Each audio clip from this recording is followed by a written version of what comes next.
Now, how will Trump respond to the criticism from left-leaning media? I want to bring in now Sarah Rumpf, contributing editor at Mediaite.com.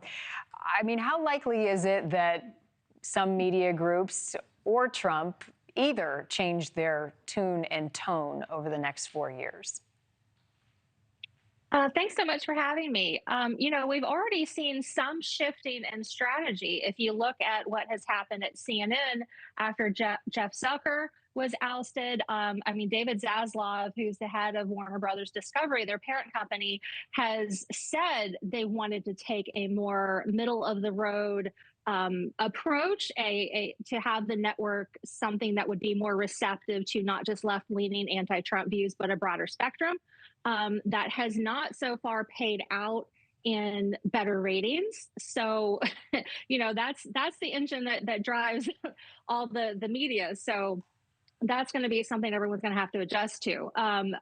From the beginning, since Trump came down that escalator in 2015, he's taken a very sharp stance against any media critics, fake news, enemies, that kind of rhetoric. I don't see him changing after winning a very clear electoral victory. It's gotten him this far. Why would he, he's not going to have any incentive to drop that. Right. And I will say, I'm proud to be part of NewsNation. I mean, we're in our infancy as a news network, but, we woke up on Wednesday morning and understood that our audience, some were celebrating and some were really disappointed by the results. And in my opinion, that's where media should be, is in the middle, and doesn't matter what we think, and you shouldn't know what we think. We're here to present the facts, and on election night, we did that. And as CNN's ratings drop, although we're new to the game, we're seeing our ratings grow and people are finding us. There's a sweet spot in that, right? In understanding that the country may be divided, but there's so much unity that we can find together. And I think what's interesting that's happened, Sarah, is social media and some of these podcasters, right? We saw both of the candidates go to these places, one in their own silos, but two to people that you probably didn't expect them to talk to. How much influence do you see that now having in the next 4 years and beyond? It's a massive, massive reach. And there's two things going on with that. One is just the sheer numbers.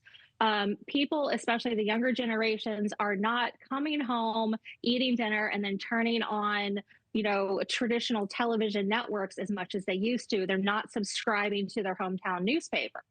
And the other thing is that the majority of these podcasts that made news for how they covered the presidential election or their interviews of Donald Trump or Kamala Harris, they're not purely political podcasts. They're not 100% political content.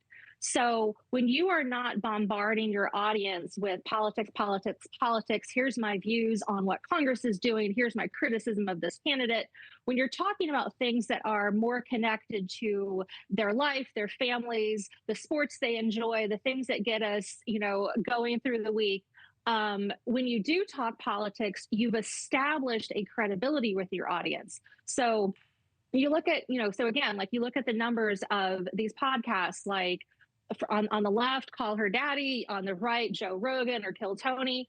They've got a rapport with their audience because people have been listening to them for hours and hours for years and years. So when they say something, when they bring on a candidate, when Joe Rogan endorses Donald Trump, it does have a real effect.